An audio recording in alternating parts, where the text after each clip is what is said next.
Good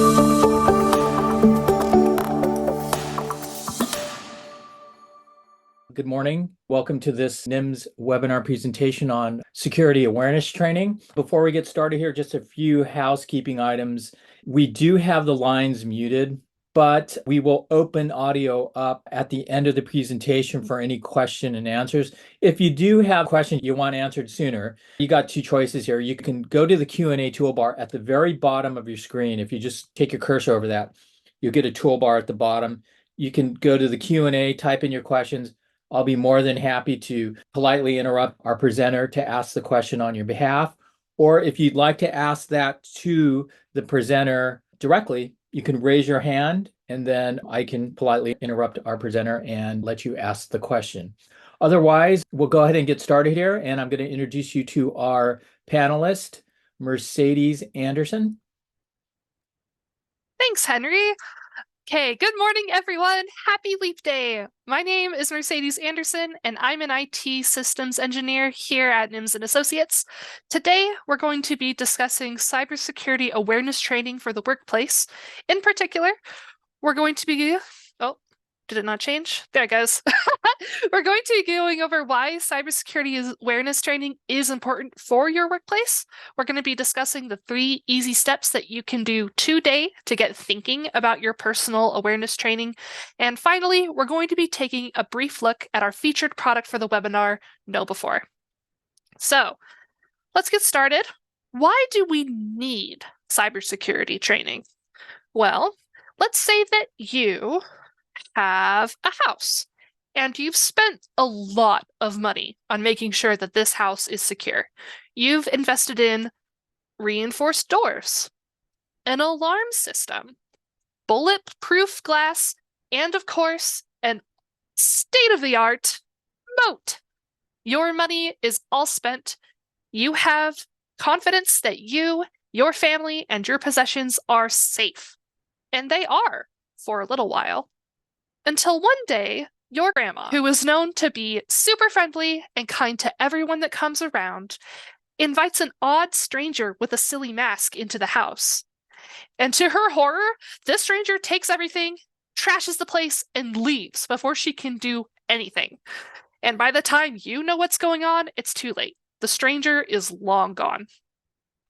And so now you're at a loss. What are you supposed to do? You've already spent all your money on security, and that failed because it was disabled by grandma. And you can't be mad at grandma. You love your grandma. You keep her around specifically because she's friendly. And not to mention, but she feels terrible. So, no, we're not going to get mad at grandma. Instead, you're going to remember that one webinar you watched about some boring topic called cybersecurity awareness training, and you're going to explain the dangers to her. You're going to train her on what to do. You're going to pay people to try and trick her, and then you're going to retrain her on the stuff that she missed. Because the reality is, grandma is a professional who is good at what she does, but she doesn't encounter dangerous situations in her daily life. In this situation, grandma is your staff who interact with the outside world of your company and potentially hold the door open for those bad actors. But they just don't know. They might not even know that you reinforced the door and that they need to lock it when they come in. This is where cybersecurity awareness training comes in as a part of a comprehensive cybersecurity strategy. Because grandma represents the goodwill and kindness in all of us. And it's good to have, necessary even, but kindness isn't going to keep your door locked. So, fully transitioning away from cats now, you've invested in your company's security. You've spent money on firewalls, endpoint protection, advanced email protections, MFA. You've done everything right, and now it's time to plug that last hole. So, how do I start? Well, lucky for you, it's just 3 easy steps. Step number 1 is you're going to determine what you have. Not all companies have the same cybersecurity requirements, so not all companies will need to train on the same things. Start by identifying what your key business utilities are and how they're used. Does your company utilize email, public Wi-Fi, shred bins, VoIP phones, an ERP system? I can't answer that for you. Only you know your company as well as you do. But we're looking for things that your company uses that grants access to physical resources as well as digital resources. And there might be others that I haven't even listed here. So once you've come up with your own list for your own company, it's time to decide what's first. You're going to place these items in order of importance. Things that affect importance are things like previous pitfalls or lapses that you've already encountered with your staff. What's used by the majority of your employees? How frequently are these things used? Daily, monthly, yearly? Do any of these items deal directly with intellectual property or banking? Do any of these areas provide access to internal resources by someone external? Do any of the areas overlap with internal risk analysis or SWOT analysis? Considering what is most important to you is also something that I can't answer for you. But once you have taken it all into consideration, it's time to turn that list of bullets into a proper ordered list. And so now that you know what you have, what you're going to train on first, step 3 is to pick how you're going to train. The first part of this is we're going to determine how often you're going to train.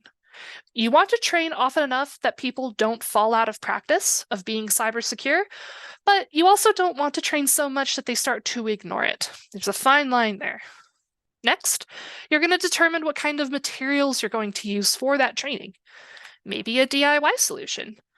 Perhaps you saw some compelling videos on YouTube, like this one, or maybe your uncle is a pro at cybersecurity and is willing to do it for free.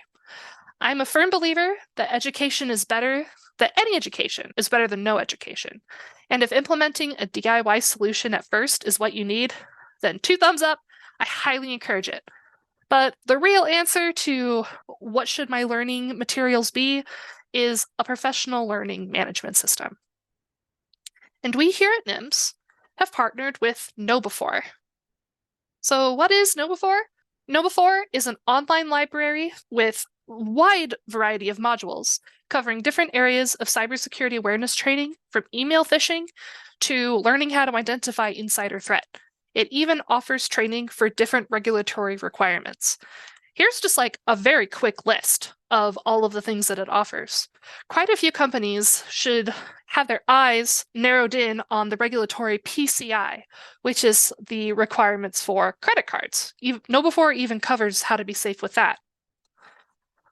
So KnowBe4 structures learning into campaigns where staff are trained, tested, and allowed to remediate their errors with additional training. And they even provide really cool data that shows progress over time. Here is an anonymous example from one of our clients that demonstrates the behaviors of staff over a 6-month period of being trained on a phishing campaign. And finally, KnowBe4 offers training outside of campaigns. My favorite is the onboarding training that can be applied to new employees to keep them caught up with the rest of staff, which keeps the overall risk score of the company low because you know that they've already been trained and are at par with everybody else. So, are you interested? If you are and you want to see more or get some recommendations that are right-sized for you and your company, please reach out to Henry Kim. His email is very handily listed on the screen. Or if you already have a lead engineer here at Nims, reach out. We are always excited to speak to our clients about cybersecurity solutions. It's like my favorite part of this job. So, that being said, in conclusion, today we discussed that cybersecurity awareness training is necessary for you and for all companies, no matter how small. We went over the 3 easy steps to getting started, which is to identify what you have, determine what to train on first, and then decide how to train. And finally, we took a really brief glance at KnowBe4 and what it could provide for you and your staff. So, thank you so much for taking your time on this Thursday to attend this webinar. Are there any questions? Oh, I see a question in the thing already. Anonymous asks, is the training specific to email? Does it include any protection tools or ways to alert? Great question, Anonymous. So there is training for email as well as just general being on the internet and also other things like I mentioned earlier, which is the insider threat. So it it could be specific to email if that's what you're asking. And as far as if it includes any protection tools or way to alert, the answer for that is yes. If you do an email campaign in particular, there are plugins that we can add to the Outlook, which will allow staff to select the email that they suspect to be suspicious and report it. That way, it gets transferred out of their box and they get credit for it. I hope that answered your question. Oh, another question from Anonymous. How fast can it be implemented? That's another great question. Implementation speed kind of determines on how many members of staff you have, but and also how quickly you want to do the training. Because as we discussed, deciding how to train includes how often you want to do it. But in general, not very long. Like 12 hours on the back end to get it all set up, and then we can discuss together how you want the campaign to actually roll out. So that was a great question. Okay, another question from Anonymous. They ask a few questions. They say, what does testing look like? Is the testing private? Would my coworkers be able to see I failed a phish attempt? Would all my managers? Can the results be kept confidential? The answer to all of those questions, or I guess the big question is, yes, the testing is private. Data is just between the people running the campaign and the member of staff who's helping to run the campaign. So if you fail a test, no one's going to know. No one's going to publicly shame you. You don't have to worry about that. But in general, testing can look a couple different ways. There are quizzes that KnowBe4 offers where you can just take a quiz and get a score. Or testing can actually look like a campaign where we send fake emails to your staff to try to get them caught. Like maybe we send an email pretending to be the head of marketing or even better, the head of accounting and saying like, oh, I need you to go grab, what are they? Gift cards. I need you to go grab gift cards for me. And obviously that's fake. And so we can make fake stuff like that to try to test you that way. So it could look a couple different ways. It was a rambling answer to a very concise question, but I hope that answered it. Okay. A final question. Can we run our own campaigns and tests? Is training included or additional to use in the console? Great question, Anonymous. So campaigns and tests are located in the same console that the training is. It's all wrapped together in one product, and you can absolutely run your own campaigns and tests. KnowBe4 isn't something that we establish and we keep like locked away from you. It's a collaborative thing that we invite you to and we work on together.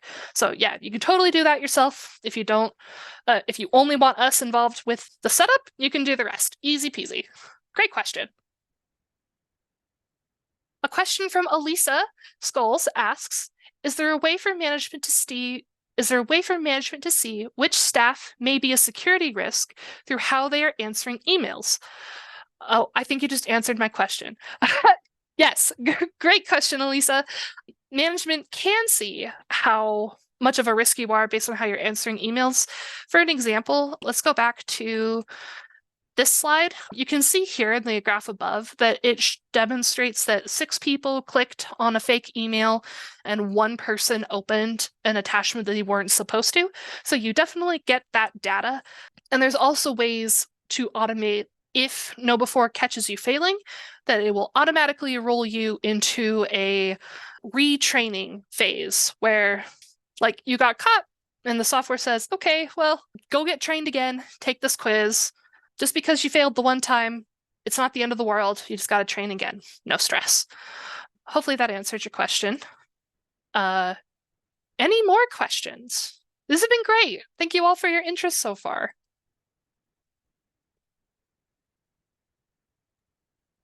I'd be happy to open up the lines too if anybody is interested in asking the questions directly to Mercedes.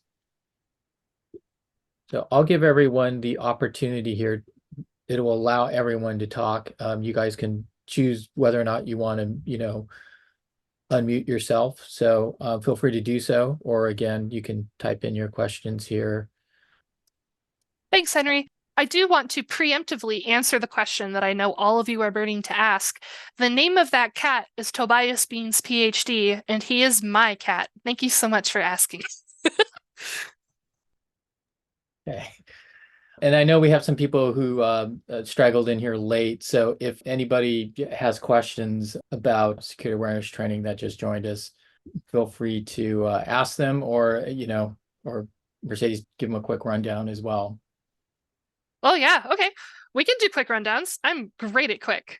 So I'm just going to give you the conclusion if you came in late. Item number one, cybersecurity awareness is necessary for all companies of all sizes because no matter how much you've invested in the infrastructure of your security, it can totally be undone by one person allowing in a bad actor.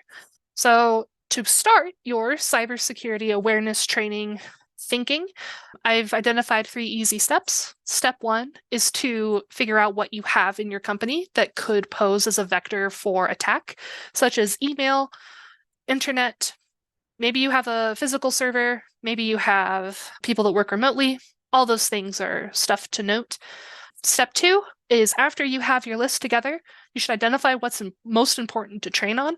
So maybe you know that your staff is really bad at answering phishing emails. That'd probably be the place to start. And then finally, step three being how to train.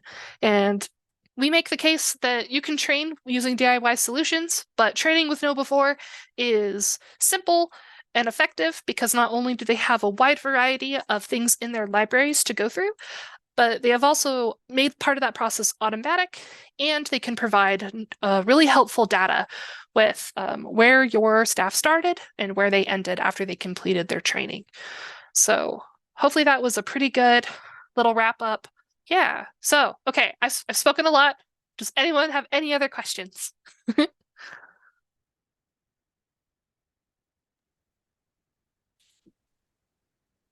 All right. Thank you, Henry. Thank you all so much for coming. I hope you all have a stunning Thursday Leap Day and you are released as a captive audience. Have a great day.